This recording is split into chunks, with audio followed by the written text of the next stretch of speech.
everybody. Tonight, your neighborhood good Gulf dealer joins the Gulf Oil Companies in presenting another program in this series of reviews, musical comedies, and dramatic shows. So welcome all of you to the Motion Picture Star's own program.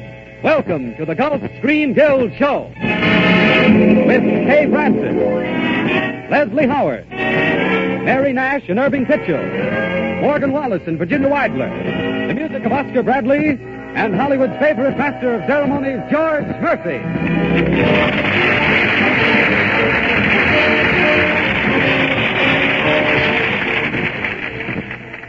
Good evening, ladies and gentlemen, and welcome to another of the Motion Picture Star's own program, the Gulf Screen Guild Show. Last week it was a review. Next week, a variety show starring Bob Burns, Edna Mae Oliver, the Bryan sisters, Warren Heimer, George Raft, and Virginia Verrill. Be written by Duke Atterbury and directed by Busby Berkeley. Tonight, we present a drama, Never in This World, directed by Sidney Franklin and written by Stephen Morehouse Avery, under the musical direction of Oscar Bradley.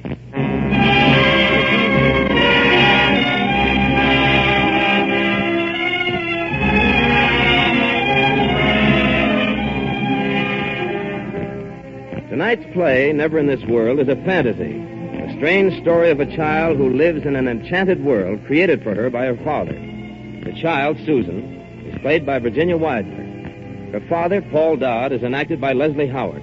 And Kay Francis is Martha Sheldon, the woman who comes to live next door.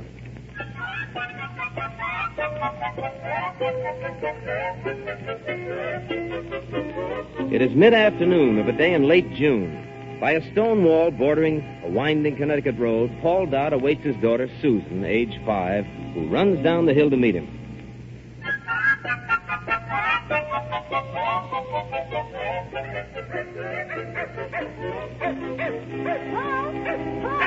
Susan, how many times He went over the hill. But you mustn't climb hills, no run, darling. It was the Clover Fairy. He was riding a yellow butterfly. You know, if I told the doctor you disobeyed him, he'd be very disappointed in you, I Susan. forgot. Please don't tell him. I won't run again. Promise? Word of honor? Yes. All right. Now come over here and sit down in the shade and rest. I've got something to show you. Quiet, Twinkle. It isn't good manners to shout that way. What's he saying, Paul? The elves are planning to dance in the moonlight tonight. But Tommy Stonehouse said there aren't any elves. You mustn't play with Tommy or any of the other children. Tinkle's much better company. I guess so. But I wish I understood dog words. You'll pick it up in no time at all if you'll eat a few of these every day. Gumdrops? Where did you get them? Off the gumdrop tree, of course. But there weren't any on it this morning. Now, look here. Have you been climbing after what you promised the doctor? No, I didn't climb, Paul. I just looked. Here, have a strawberry pink one. Open your mouth. Good? Tell me, what did you see from the top of the hill? Something shiny, way off. Maybe it's the palace of the Silver Prince. Perhaps. When will he send for me? Not for a long time, I hope. Are you coming with me to his magic city? Yes, I'll take you there, darling. Only I can't enter the palace until I've been summoned. But maybe the prince won't want me. Maybe his godmother won't like me when she comes to call. Oh, what nonsense. How could she help but love you? When do you suppose she'll be here? Well, that's difficult to say. How will we know she's the godmother? Well, she'll be announced by silver trumpets. And then down this very road will come rolling a great shining chariot, driven by a Nubian slave. And the godmother? She'll be beautiful? Oh, she'll be very beautiful, very regal. She'll be wearing a robe studded with... Paul! Yes? Did you hear? Trumpets! Trumpets, and look! A great shining chariot! Susan, you mustn't get so excited. It's coming right down this road. It's the godmother! No, it couldn't be, Susan. But it must be. See? There's the Nubian slave driving. Now, Susan, darling, please. Only he's stopping next door. Call to him. Tell him this is our house. No, we mustn't, Susan. But why? Because the godmother may not wish to be recognized. But, Paul... No, we mustn't let on we've even seen her until she deigns to notice us. Look, she's stepping down from her carriage, not even glancing our way. Did you ever see so many boxes and bags? She's going to stay, Paul. She's going to live right next door. Yes, I guess she is, darling, but you must promise to stay on our side of the hedge. You mustn't bother her. I won't, Paul. Now, come on, darling. Now you've tired yourself out. Now I'll have to carry you into bed.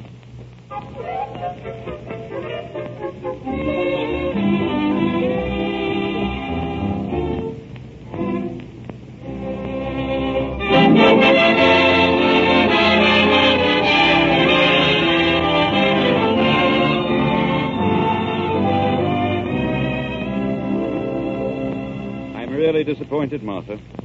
I came up here to Connecticut hoping to find you reconciled. To what, Charles? Being labeled a has-been by the hidebound, one-sided notices of so-called music critics? Their criticisms weren't malicious, Martha. If they had been, I, as your manager, would have been the first to resent them. But suppose I did give a few bad performances. All singers do now and then. But your spring recitals, my dear. Everyone asking what had happened to Martha Sheldon. Well, I was tired and sick. When George stopped the car at this gate last week, my holiday started. I'm only waiting till I can go back and prove how wrong those critics are. I'm not finished. You mean you're going to attempt another recital? In the fall. I won't accept defeat. And you forced me to tell you something I hoped I could spare you. Martha, that throat specialist you saw before you came up here. Yes? He made some x-rays. I brought the plates. Let me show you. You see here... No. No, don't. I know what you're going to say. It's nothing dangerous, and only serious to the extent you'll never sing again. Charles. So you see, my dear, you must accept not defeat, but resignation. But how can I? How can I, Charles? You're young, beautiful. You have a small fortune. Yes, I'm young. But my life's over before it's hardly begun. You have this home, this garden, peace, security, things so many people dream of but never realize. But I've lost my whole scheme of living. Believe me, Martha, I'm sorry. If there's anything I can do... Thank you, Charles. Well, I guess you'd better go now. You're going to catch your train. Yes. Goodbye, Martha. Goodbye, Charles. George will take you to the station. No, I'll walk. Don't have much chance for that in the city. Goodbye. Goodbye. Hey, you just come along with me. I didn't do anything. Yes, you was doing something. You was speaking. I see you. I was trying to get Tinkle. He ran through the head. I'm going to take you right to Miss Sheldon. Oh, please don't tell the godmother. The godmother? So, what are you talking about? Oh, Miss Sheldon. What's the matter, George? This here child was peeking through the head. It was only a minute. Don't be angry, godmother. Godmother? Well, what do you mean? Oh, I didn't mean to let on I knew you. But I won't tell anyone. I promise, godmother. Oh, you mean that you think I'm your godmother? Oh, no. Only the Silver Prince could have as beautiful a one as you. She's crazy, Miss Sheldon. Hey, you look here. You get along home now. Wait a minute, George. What's your name, child? Susan Dodd. And where do you live? Next door is Paul. Who's Paul? The little boy you play this game with? No. Paul's my father. He's told me all about the Silver Prince. He also told you that I was the prince's godmother? Yes. He watched you drive up in your chariot last week. We didn't come in no chariot. Oh, it might have been, George. How is the prince? Is he sick? Is that why you've been crying? Oh, no. That wasn't the reason, Susan. The prince is quite well. Is he at the Magic City with the shining towers? With the... Why, yes. Oh, I'll have to go. Is that your mother? No, I haven't any mother. Just Paul. Goodbye. Goodbye, godmother. Goodbye, Susan. Well, I declare. Ain't she the funniest child, Miss Sheldon? You just ought to hear what the folks in town say about her and her father. Yes. Yes, I can imagine. He don't let her run or play with none of the other children. She must be sick or something. And he fill up her head with that silly talk. I wonder if she'll come back. No, ma'am. I tell her to keep on her own side of the head. Well, don't tell her anything, George. If she wants to come here, let her come. But Miss Sheldon... I've been banished, George. And since I'm going to stay here, I'll need enchantments, magic cities with shining towers. I wonder what Charles will say when he finds out that I'm a godmother. A godmother of a Silver Prince.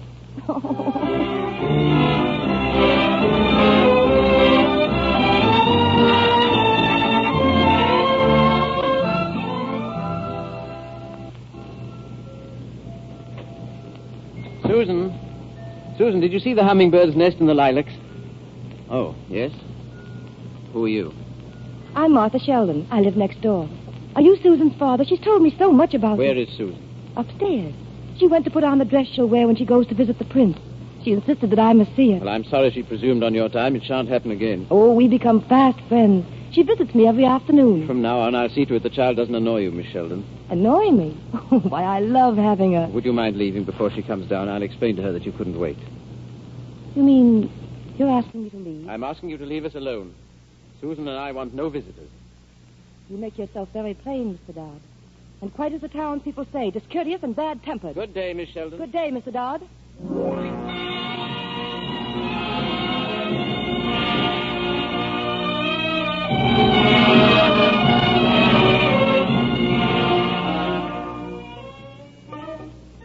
We were so excited when we heard you taking this house, Miss Sheldon. Our club has been most anxious to invite you to one of our regular Tuesday meetings. But as president, I put my foot down and refused to come here and bother you until I was absolutely certain that you were settled.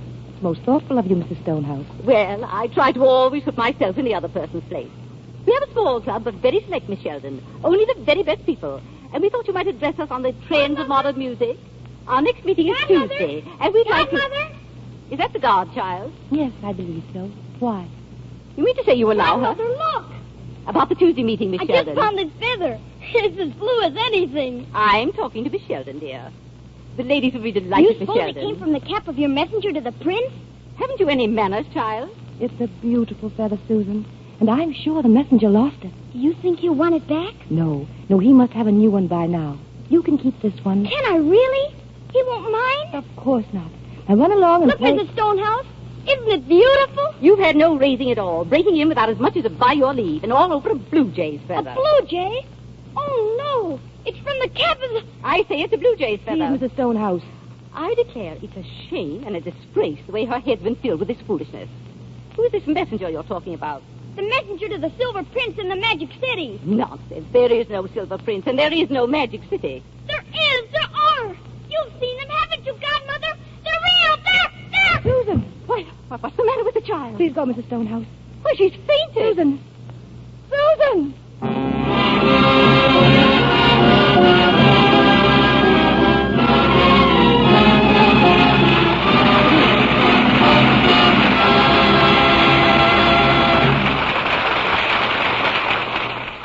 The curtain has just fallen on the first act of our play, Never in This World, written by Stephen Morehouse Avery and directed by Sidney Franklin. And now, here's John Conte. Thank you, George. Ladies and gentlemen, I wish I could go along with you the next time you take a drive in your car.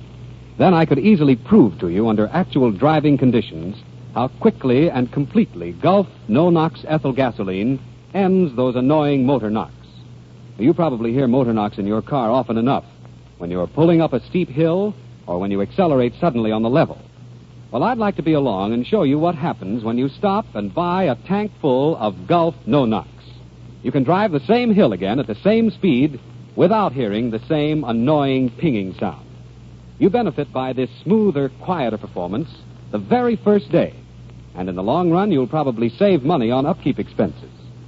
So, even if I can't be with you in person, I'd like to suggest right now that you drive in at the sign of the orange disc tomorrow and try just one tankful of Gulf no-nox gasoline.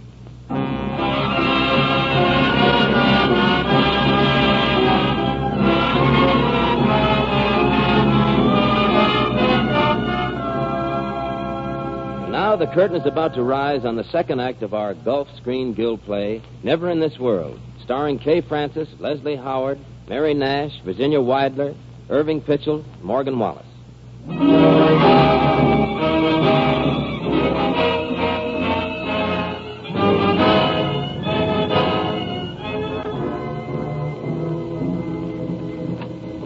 Doctor. Susan? She's here, Mr. Dodd. How is she? She'll be all right this time, Mr. Dodd. Thanks to Miss Sheldon getting her here in time. Excuse me. I'll see how she's resting. I don't know how to thank you, Miss Sheldon. Well, she came through the hedge. Mrs. Stonehouse talked to her, and I didn't know how ill she was until the doctor told me. I've always been afraid of this, that something might happen while I was away. I understand now why you've been keeping her from the townspeople, Mr. Dodd. Yes, I should have explained to you that day instead of asking you to leave. You see, 3 years ago, she was desperately ill. Scarlet fever. Left her with a bad heart. Yes, the doctor told You me. see, it was only a matter of a few years, 3 or 4, until her heart would give out. It seemed so cruel. Then it came to me that perhaps in her few years I could crowd all the happiness that you and I and the rest of the world have given to us in our lifetimes. So far, I've bungled nearly everything in my life. But I can't bungle this. I bought this farm where we could be away from people, and I've tried to create for her a perfect child's world. A world where everything is enchanted. She calls me the godmother of the Silver Prince. Yes, you see, I've tried to prepare her for the time when she must leave me. There'll be no sadness, no fear, because she believes she goes to the magic city to marry the prince and live happily ever after. Of course, perhaps that's all wrong. No, it can't be. No, but suppose something happens before that time, such as happened today. What can I do, Miss Sheldon? How can I protect her? Will you let me help you? There's such a little time left. Did the doctor say how long? A month, perhaps. Only a month. And it must be the happiest month the child ever had. 30 pages of enchantment to end a fairy tale. Yes, I'll want your help, Miss Sheldon. I believe we can do it together.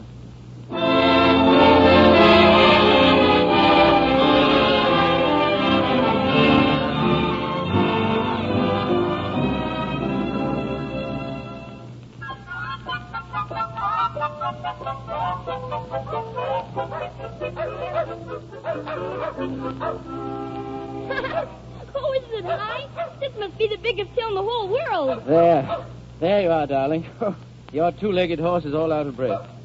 Now, you sit there while I go back and help with the blankets and umbrella. And you stay with her, Tinkle. No more rabbit chasing. Here, wait a minute, Martha. Let me carry that.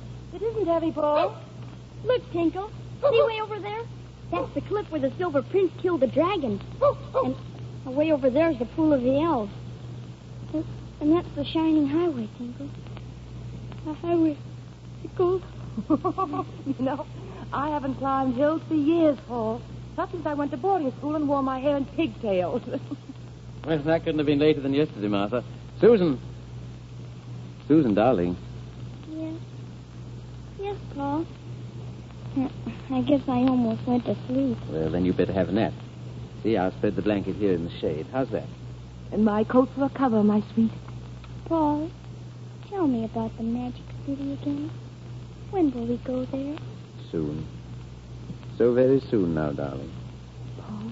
Remember what we said. No tears, no grief. How will we go to the Magic City? In Godmother's chariot, darling. Yes, and you'll wear your white dress. And as we drive down the street, 30,000,000 people will stop to watch us go by. And trumpets will announce our arrival. And out on the balcony will come the Silver Prince himself. He'll throw a wreath of flowers for you to catch. You'll be his princess. Susan. Oh, Paul. Paul, the time's so short. Let's not even think about it. It's been such a wonderful month. I almost believe the three of us have been enchanted. I know I must be under some kind of spell because the things that I thought important seem so very far away. Yes, but our enchantment may end any day, any hour. Must it, Paul? Well, how can we keep it without her? You've changed, too, just as I have. You'll never go back to being the failure you told me about. Oh, I hope you're right. Listen. Music. They're setting up the merry-go-round at the park for the picnic tomorrow. Do you think it's wise to take Susan? She wanted so much to go. And we'll have to watch that she doesn't get too tired. There'll be so much excitement, and the people, the games, the entertainment. And, of course, the merry-go-round.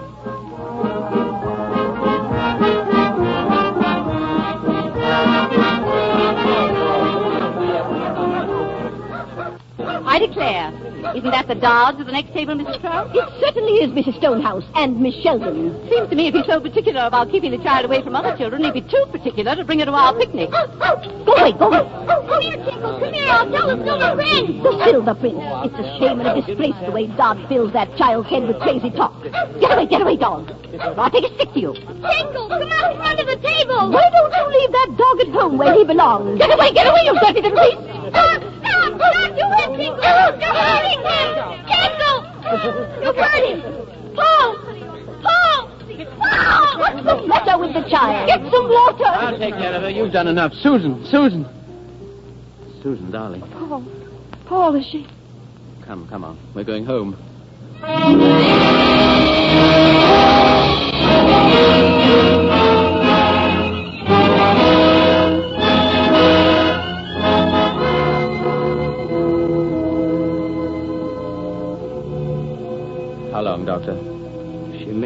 till morning. There's nothing more I can do, Mr. Dodd. Yes, I know. I know, Doctor. I'm sorry. Very sorry. Good night. Good night. Oh, Yes. Yes, Martha. what did he say? Till morning. Martha, I'm going to take her to the Magic City. Susan. Yes. Yes, Paul. Susan, it's time. It's time to start for the Magic City. You mean to see the prince? Yes, it's a long way. We must travel fast. You'll take me? Yes, didn't I promise? And Godmother? Of course, my Susan. My white dress? And my slippers? I'll dress you now. Tinkle? Can he go? Oh, yes, of course. He'd want to know where his mistress has gone. Why are you crying, Godmother? Because I'm so happy for you, darling. Because you're going to be a princess. Come. Come, darling. We must hurry.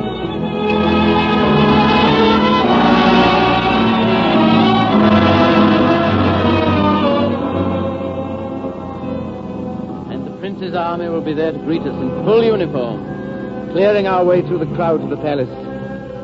Some will ride ahead on fiery steeds, opening a path to the avenue that roams.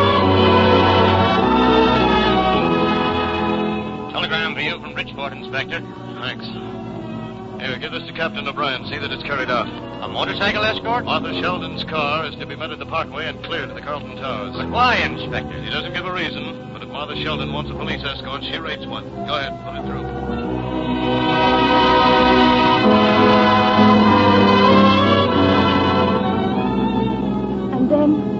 And then as our carriage stops outside the great palace of the shining towers, the silver prince will be on the balcony. He'll have flowers to give you, telling all the Magic City that you, and you alone, are his princess. What's that, Jordan? Telegram from Arthur Sheldon from Stamford, Mr. Griggs. From Martha, what does she say? She wants a man in a silver costume with a wreath of flowers on the balcony of the Carlton Towers, sir. A what? That must be a joke, Mr. Griggs. Perhaps, but if Martha wants it, she gets it. Get a theatrical agency on the telephone.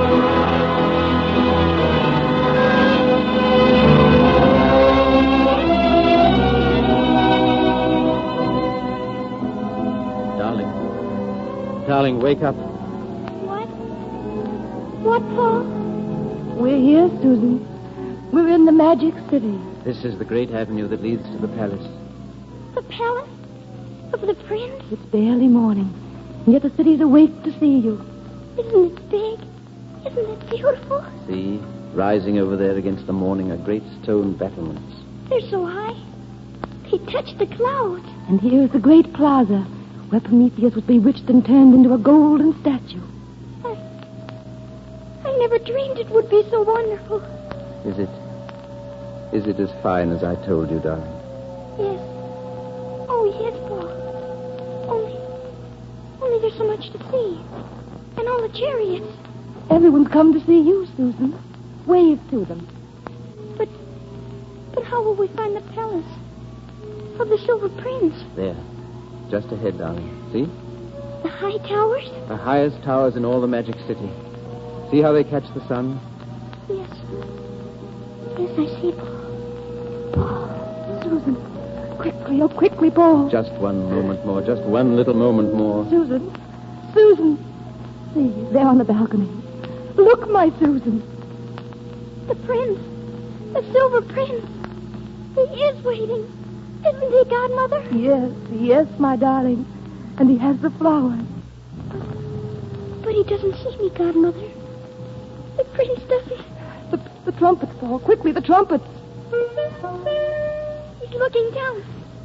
He's smiling. Wave to him, Susan. He sees you, darling. Look, he's tossing the flowers. He's chosen you, my sweet angel. Now you're a princess. Yes. A princess. A princess of the Magic City. Of shining. Susan. Darling. Goodbye, my princess. Now there's no more magic. But there must be, Martha. The spell we cast for her is ended. But the spell she cast for us, we'll keep forever. We could do it, Paul. We can do it. Martha, we will do it.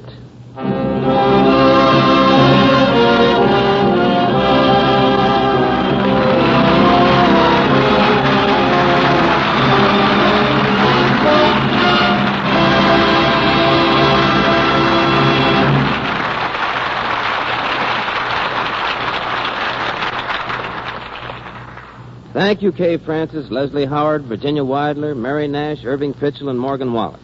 In just a moment, Leslie Howard will return. But now a word from John Conte.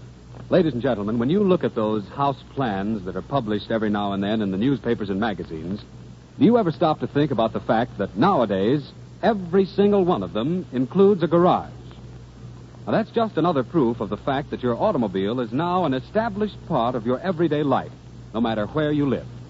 And that means that your neighborhood good Gulf dealer, by helping you care for your car, can be a big help in making your life simpler and easier. Let him take over the routine job of checking your radiator, your tires, your motor oil.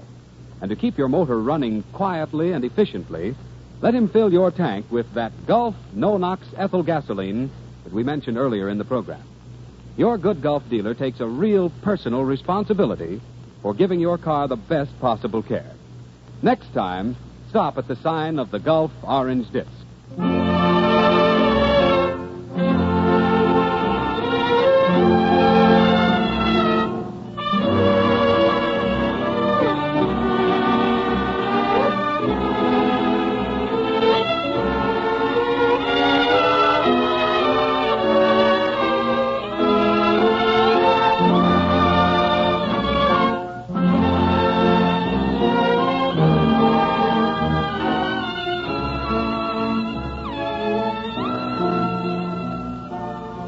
Ladies and gentlemen, Mr. Leslie Howard. Thank you, George. And speaking for my fellow players and myself, I want to express our thanks for presenting us with the opportunity of doing our part for such a very worthy cause, the Motion Picture Relief Fund.